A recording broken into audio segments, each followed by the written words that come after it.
I try not to look over the ledge on our right. Even if I tried, I wouldn't be able to see the bottom. We've come too far to turn around now. The only way out of the canyon is to move forward. Leaning in toward the cliff face on our left, away from the ledge just inches to our right, we carefully step our way over the decrepit bridge, one by one. There is no room for error. If we slip, we will probably die after a long fall. Now it is my turn to cross. There is no time to think. I just need to start walking. I put one foot in front of the other and lean in toward the wall, away from the ledge.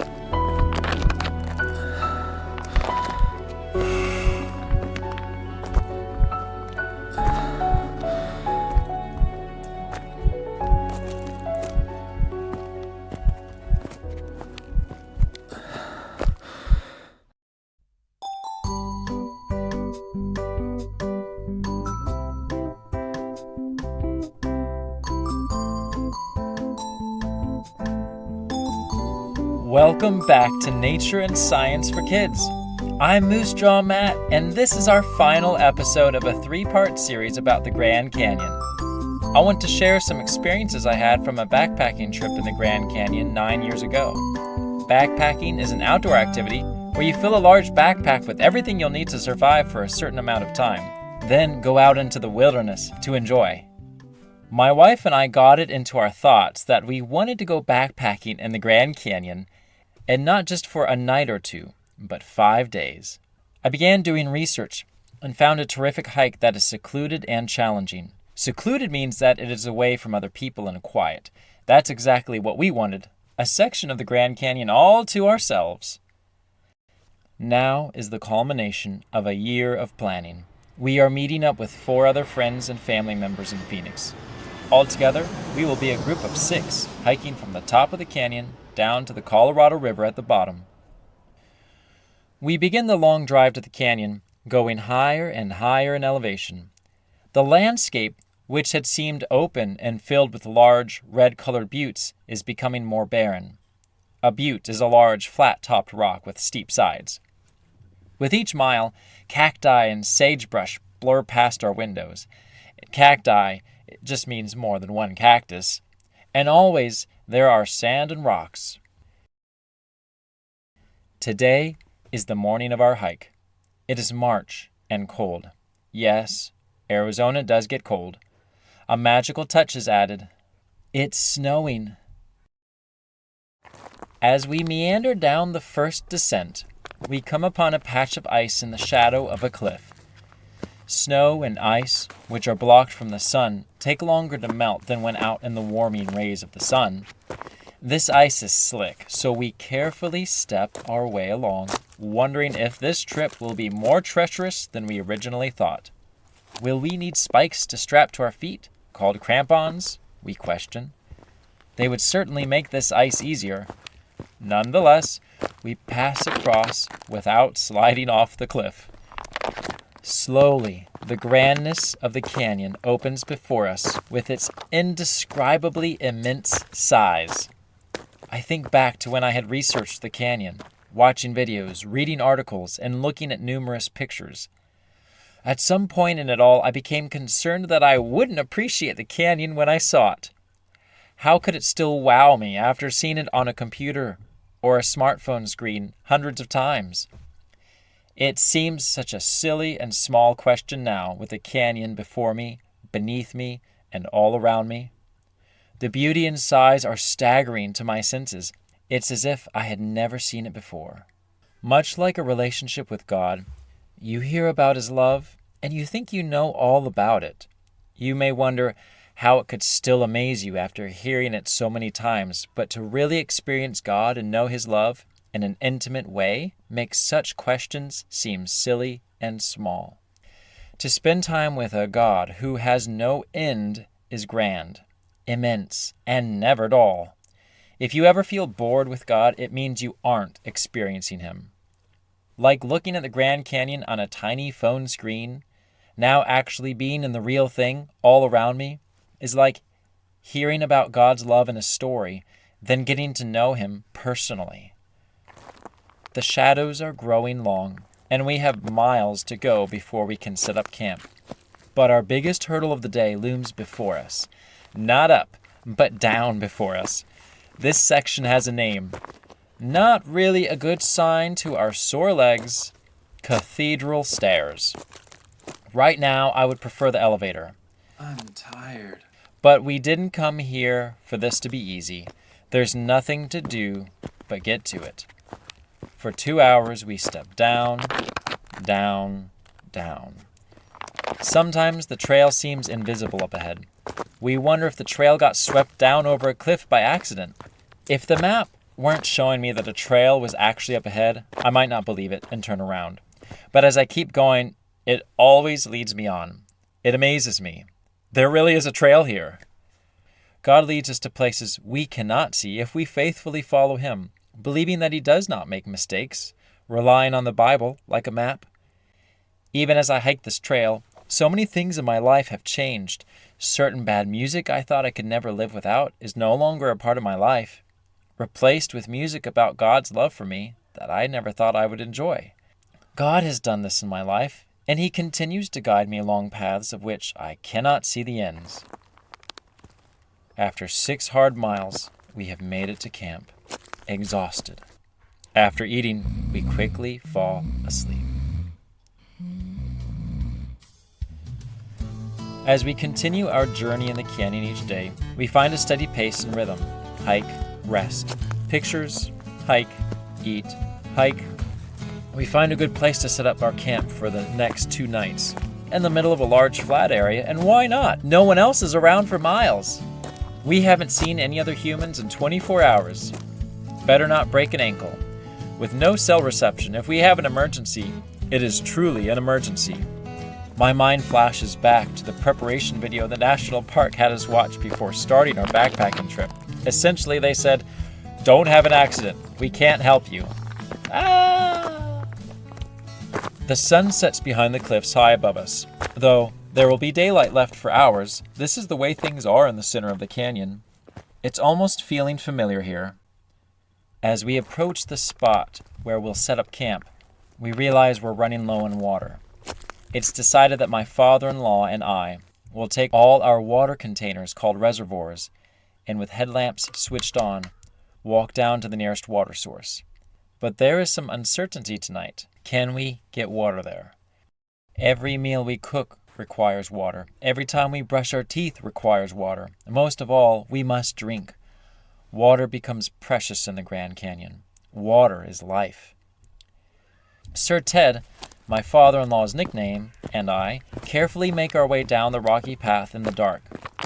Don't fall, I tell myself. If we get hurt, the National Park Service assures us bad things will happen to us. Remember their video?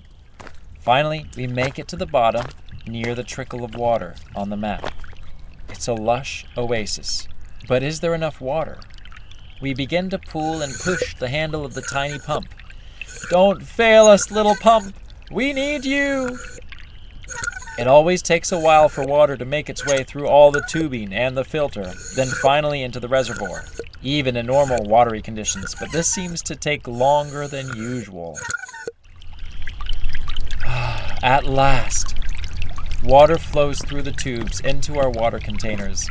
Life! We return to camp with a whoop, fists in the air, and we all rejoice together. Woohoo! The feeling is amazing and instantly bonding. We will live another day. We are in this together. Together. The third day promises adventure. After a quick breakfast and too many pictures of the sunrise to count, we begin our journey down to the Colorado River, the lowest point in the canyon. As we walk, we join up with a meandering creek and plants. Wait, plants? Yes, it looks lush down here next to this tiny trickle of water.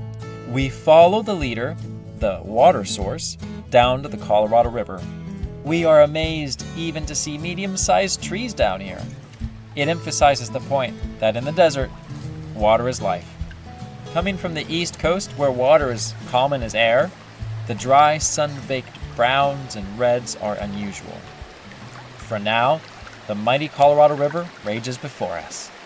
This river is a hot spot for whitewater rafting trips and other thrill seekers. For us, it feels mighty cold. But how often are you at the bottom of the Grand Canyon?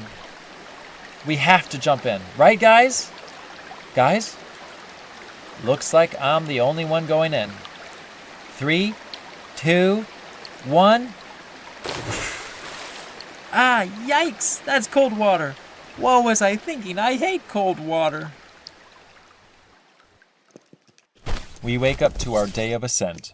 We won't climb all the way out of the canyon, but much of it. We are becoming proficient.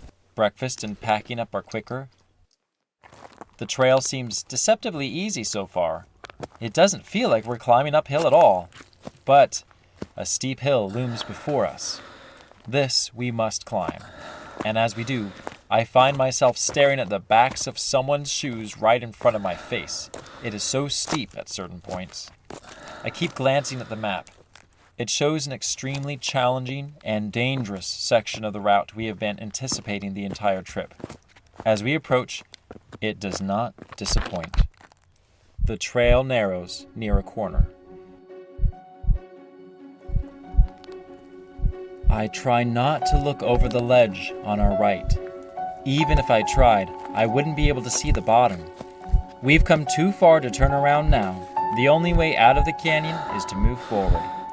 Leaning in toward the cliff face on our left, away from the ledge just inches to our right, we carefully step our way over the decrepit bridge, one by one. There is no room for error. If we slip, we will probably die after a long fall. Now it is my turn to cross. There is no time to think. I just need to start walking. I put one foot in front of the other and lean in toward the wall, away from the ledge.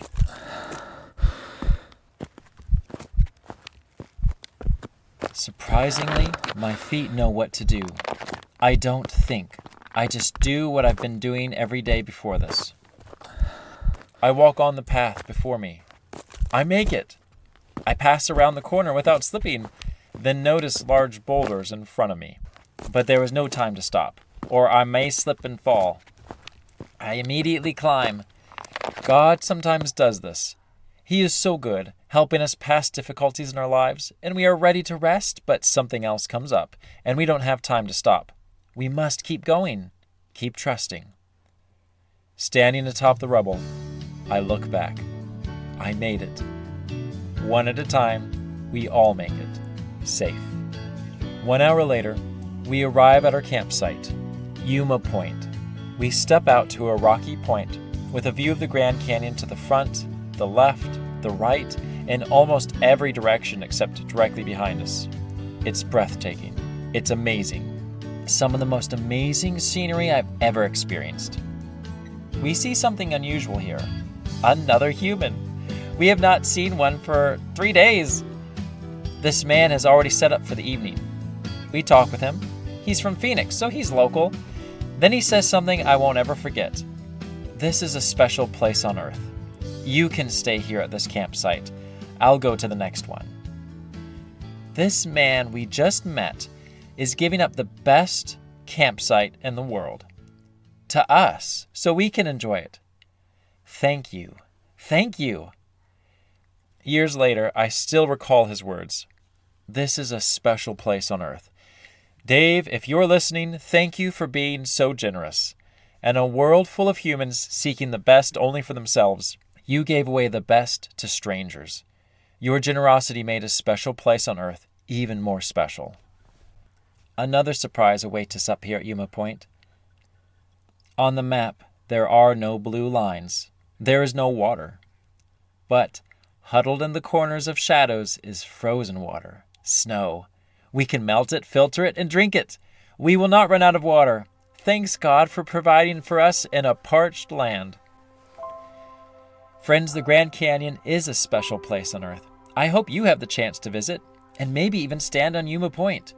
But we don't need to wait for a Grand Canyon adventure to work together with those around us as a team. We don't need to wait for a special place on Earth to give something good away to someone else. We can share an adventure, work as a team, and be generous right now. find someone who has a need and do good to them. Thank you for joining me on this Grand Canyon adventure. I'm loving this. I am convinced, however, that the best is yet to come.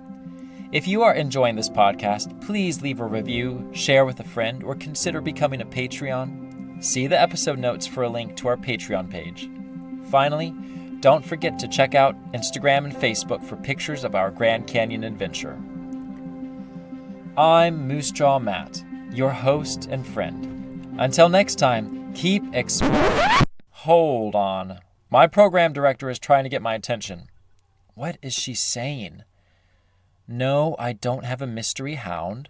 I prefer basset hounds. What was that? Oh, mystery sound. Right, of course. We can't forget the mystery sound. I almost forgot. Well, we might as well introduce a new guest here since we're interrupted anyway at the end of our show. Come on over. It's okay.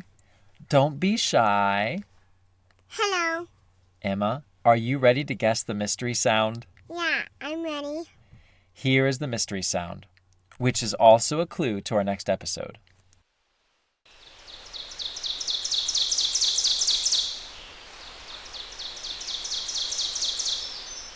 Emma, what did that sound like to you? It sounds like a cheeping bird. Like a cheeping bird? Mm-hmm. That's a fair response. I think I agree with you on that. Thank you for joining us, Emma. You're welcome. For real now, we're going to close this episode out. Cue the outro music. I'm Moosejaw Matt, still your host and friend. Until next time, keep exploring your world. Yes, we made it that time. It sounds like a cheeping bird. Say that again, but a little louder. It sounds like a cheeping bird. Not quite so loud. It sounds like a cheeping bird.